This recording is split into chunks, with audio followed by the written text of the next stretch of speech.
Dorman just called. They're parking their car. They'll be up in just a minute. All right, all right. Oh, Daddy, look what you look like. They'll never like you that way. Go put a coat on. What's the matter? What are you scared about? It's not the Battle of Gettysburg. It's just the father of the groom coming to meet the father of the bride. Fix your tie. I'll fix it. What's a groom, Rusty? That's what they call a guy who's getting married. Oh, I thought he was called a sucker. Linda. Well, that's what the elevator boy calls him. Well, our elevator boy is not an expert on marriage. Horses, maybe, but not marriage.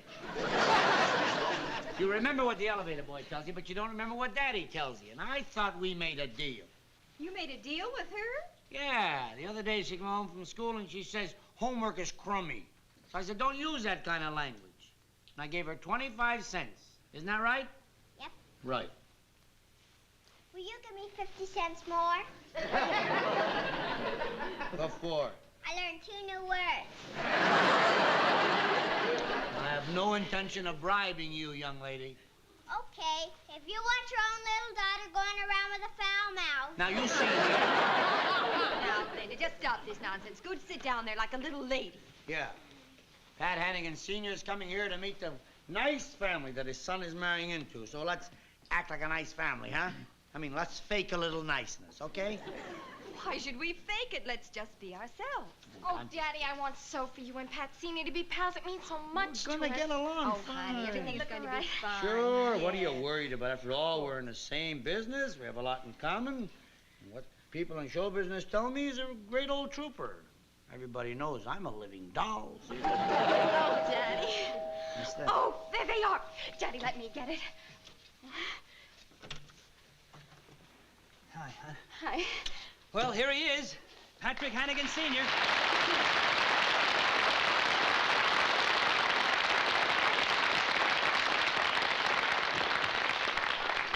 I'd like you to meet my sister Linda and my brother Rusty, and this is my mother. Rusty.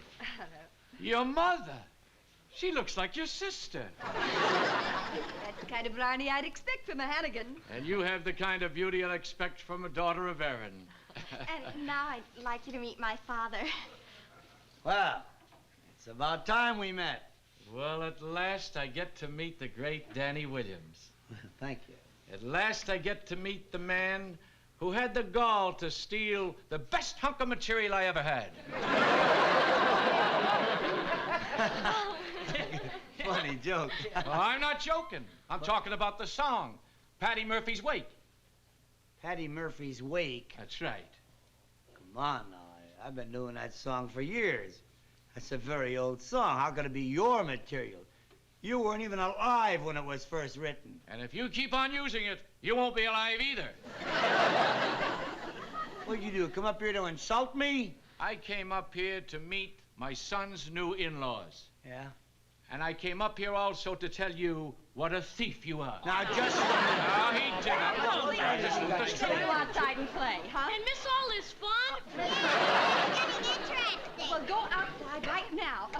Please, Mr. Hannigan, won't you come over here and sit down and make yourself comfortable? And I'll run out in the kitchen and fix us a nice cup of coffee and a little bite to eat, huh? Daddy. Please, Pop, will you try and be civilized? I'm willing to let bygones be bygones. Well, all right. After all, our kid's wedding is what's important now. And I'm willing to forget the dirty, underhanded... What thing. dirty underhand? Well, what else is stealing a man's material? I never stole a man's material in my whole life. May I drop dead this instant if that's not the truth. Stand back, everyone. Give him room to fall. Nobody has to move because I'm not gonna fall. That's what you think. Hold me, coat you. Oh, come on, Pop! Will you stop all that Irish temper of yours? Lay off! If you say one more word and spoil my wedding, I'll never speak to you again. I didn't say anything. I wasn't... All right, I'm sorry I used Patty Murphy's Wake. I didn't mean to use it. I didn't know that it was yours. I thought it was in public domain. Or did I know that you made it famous? Or... I'm sorry. I just lost me head again. I hope that you'll forgive me. I forgive you. All right. And let's forget about it, shall we? Okay. Peace in our time. Okay. I'll never use the number again, all right? No, you can use it. Well, I'm happy to hear you say that because Because it comes in handy in a couple of Irish routines I do. Well, now that we're a big family, I'll give you another song that's even better than that. No. You'll be a great big hit at the Copa with it. I'll play it for you. It'll take a second. Is it an Irish song? Yes, it is. What's it about? It's about 48 bars. It'd be a thrill to hear an old trooper like you. Go right ahead. I don't have to go to Ireland. I'll visit there no more. 'Tis sad, but I'm not lonesome for a view of Erin Shore. For all my Irish playmates, all of my friends so good, I've gone and got them settled in a place called Hollywood. I shook hands with Barry Fitzgerald and also Frank McHugh. Had lunch with Jackie Gleason and Jimmy Cagney too. When I got to the depot, I never heard such din as the cries from all the Colleens when they saw Tony Quinn. I visited Pat O'Brien, stopped over with Gordon McRae, had a nip with William Gargan and one with Mike O'Shea. At night they had a party, and I was glad I went, 'cause I met the whole mishbooker at the home of Georgie Brent. There was Margaret O'Brien, Virginia O'Brien, Edmund O'Brien, and tall Robert Ryan, Leo McCary, and Stephen McNally, all gathered there for this gala affair. There was Rory Calhoun and young Mickey Rooney, Eleanor Powell and Roddy McDowell, Freddie McMurray, who left in a hurry to visit Gene Kelly, who couldn't get there. George Murphy came in with a great big shillelagh, said it was a gift from that dancing Dan Daly. Dennis O'Keefe made a speech that was brief. He said, "Here comes the floor show to brighten the place." There were songs by McCanter, and jokes by O'Benny, and toasts by McJessel, who comes from Kilkenny. The show had a topper, was Hedda O'Hopper, who wore a new hat made of shamrocks and lace. Oh, Sullivan and O'Hara, those lovely two Marines, Marie and Jeanette MacDonald, two other lovely queens, Phil Regan and Morton Downey joined voices in a song, and everyone was dancing, even Cassidy hopped along. So now you know the reason I don't miss the Blarney Stone. For with all those Irish movie stars, I'll never be alone. Oh, God bless you and keep you, Joel McRae.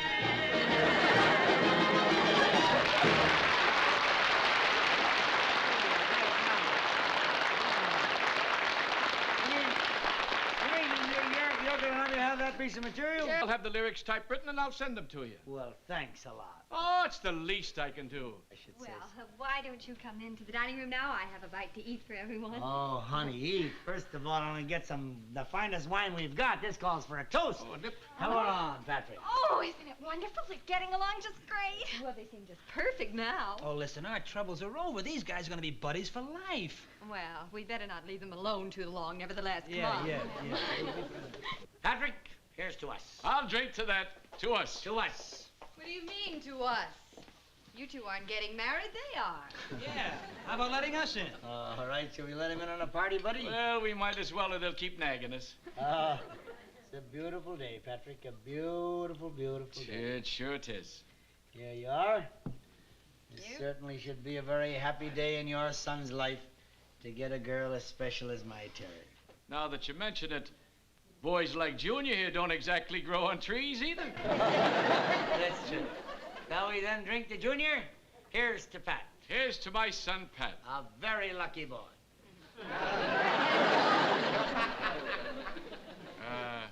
Yes, he is lucky. That's the word. I said that. He is real lucky. That's what I said. For how often do you find in one young man talent, excellent character, noble family background, besides his good looks and his superior intelligence, which comes naturally from his heredity? Yes, indeed, he is a lucky lad. But luckier is the girl that's got him. Here we go. Just a minute.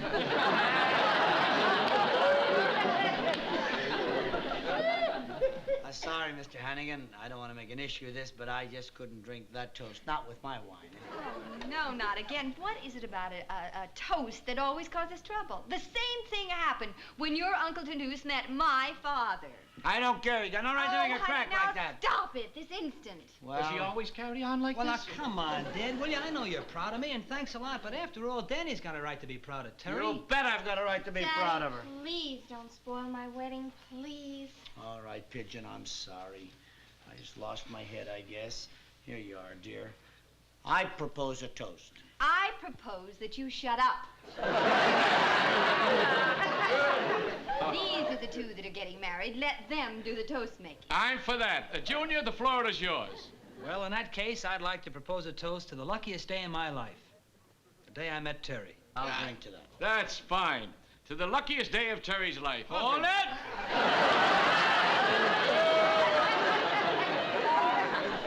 Not what he said at all.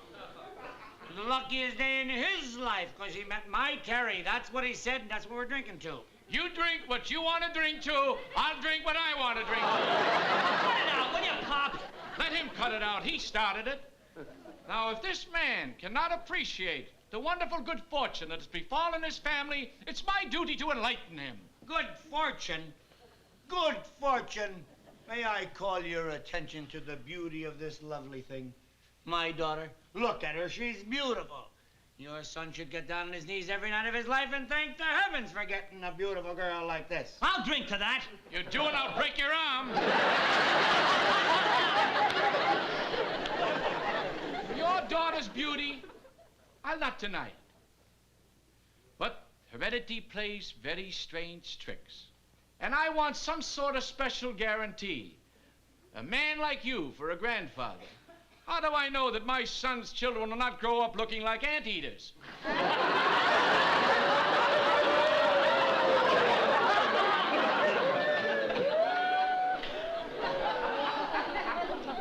That's right. That's right. You shamrock picker.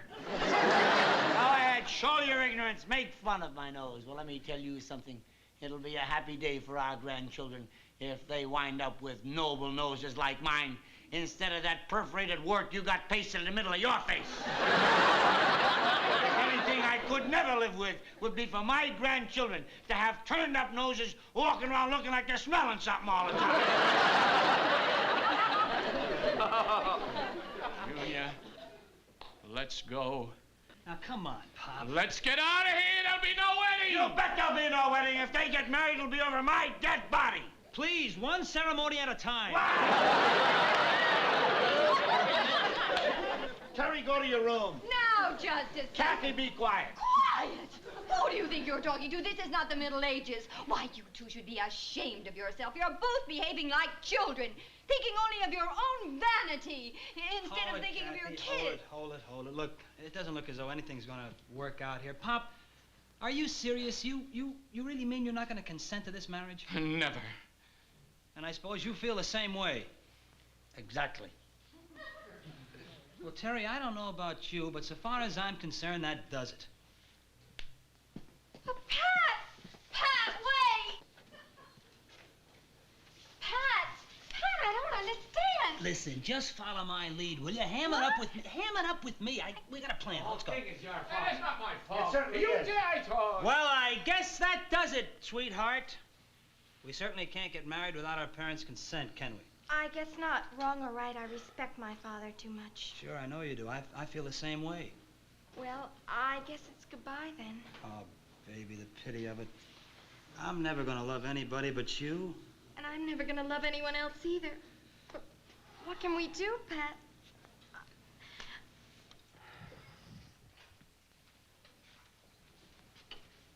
Oh, sweetheart. Oh, Pat. Hey. All right already. Yeah, all right already. What? You trying to do? Break our hearts? What do you think, we're made of stone or something? Sorry I flew off the handle. Jeepers. We don't want to break you two up. That would be the last thing in the world that we'd do. Of course. We won't give you any trouble anymore. No. See, it was all my fault. No, Patrick. It was No,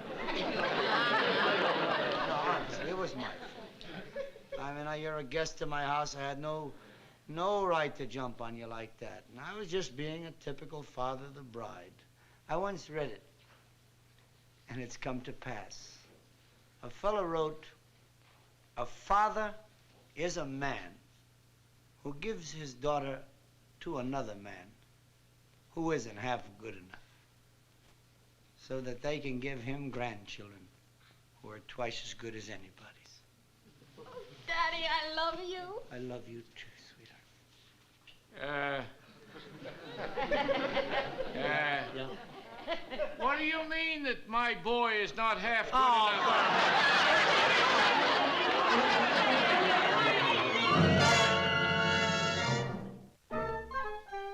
They are getting along just fine, cooing at each other like a couple of babies. Oh, isn't that wonderful? Which is what most men are. Well, yeah, but don't give it away. Let her marry me first.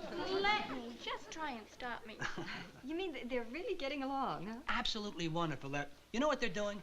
They're making all the wedding plans. Who's going to be there, or who the guests are going to be, where they're going to have it, who's going to play the music, the whole thing. Oh, Kathy, I'm so happy. I'm telling you, it's absolutely wonderful. They're getting along just fine. You out of your mind? This is a list of your relatives that you are inviting to the wedding. Yes, that is the list. Over 150 names here. All right, we have a large, loving family. And while the pot seems to be calling the kettle black, I notice that you have almost 200 names on your side. My family's larger than yours. And lovinger. Loving. Yeah. Now let's stop being ridiculous.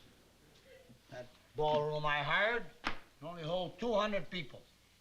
Between your list and mine, we got 350 names. Maybe we could have a double header. A double header? One marriage in the afternoon for your side, and a night game for my side.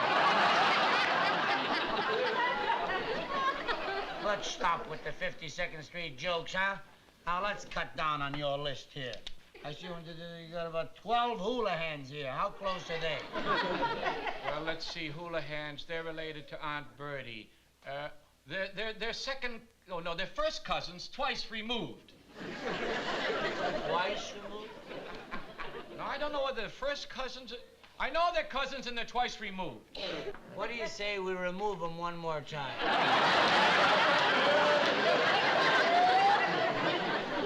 Well, all right.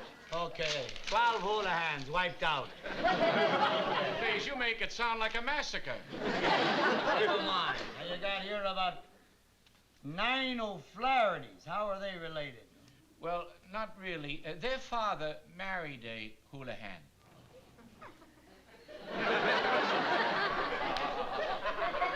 You mean an O'Flaherty is only part hula hand? Oh, for goodness sake, here we are wiping out full-blooded hula hands. Why keep the half-breed? You know something? I never looked at it that way. An O'Flaherty is just a half-breed hula hand. All right. How many does that make altogether? 21, but it's not nearly enough. We gotta do better than this. Here you got about a dozen Raffertys, 7 Kellys, and 1 Goldberg. How about getting rid of some of the Raffertys? No, sir. Kellys? Never. 1 Goldberg? Are you out of your mind? That's my father.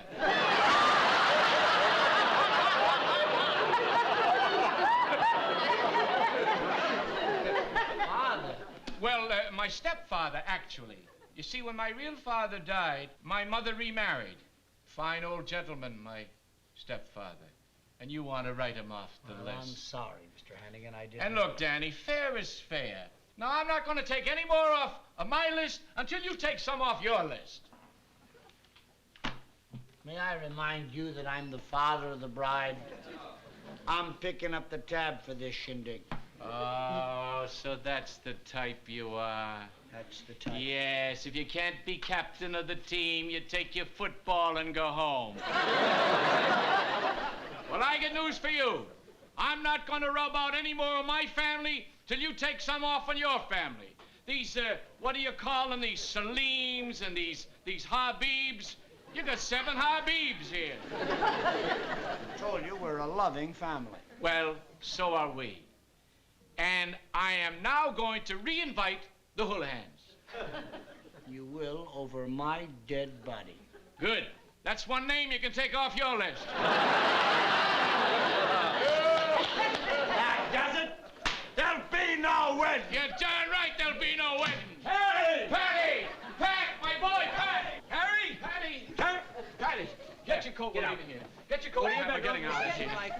Yes, I'm getting out of here. There's no wedding, yes. And good riddance. Good riddance. That's right. I'm going to leave you something to remember me by. Hold my coat, son. I just wish you Stop it! What are you doing? through that wall. Will you guys stop it? Hold it a minute. Will you stop it? What's the matter with you guys yelling into each other's faces? Do you know that we've tried everything we could think of to get you guys together? But nothing's worked. So now we're through playing games. You tell him, Pat. You want to know who's leaving? Terry and me's leaving, that's who. What? Listen, we're not kids. We don't need your consent to get married. We asked for it out of love and respect for you. But apparently it doesn't mean anything.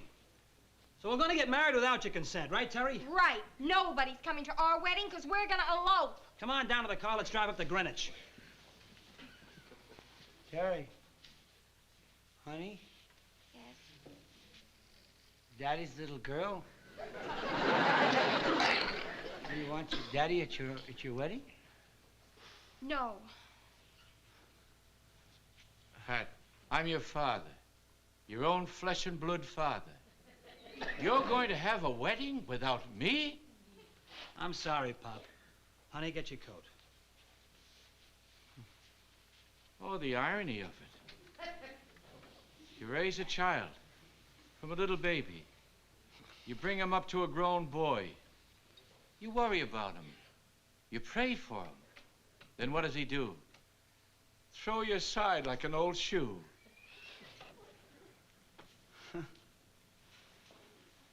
Not at my own daughter's wedding.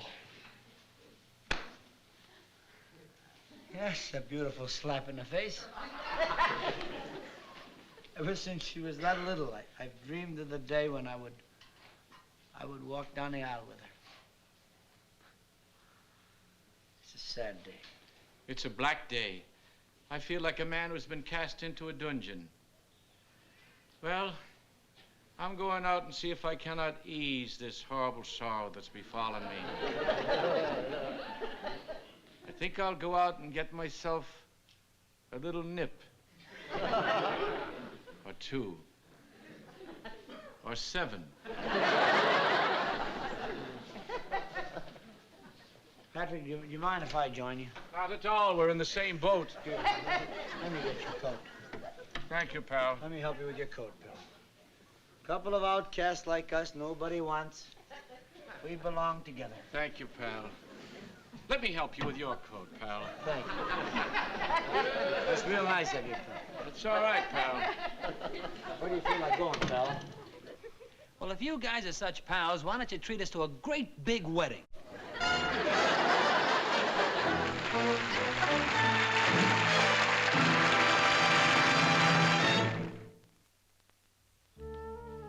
Tell you what I'll do.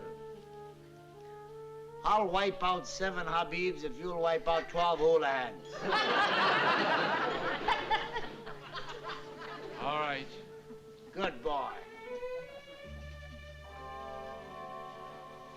Saints above, please forgive me. Trading 12 Houligans for 7 Habibs.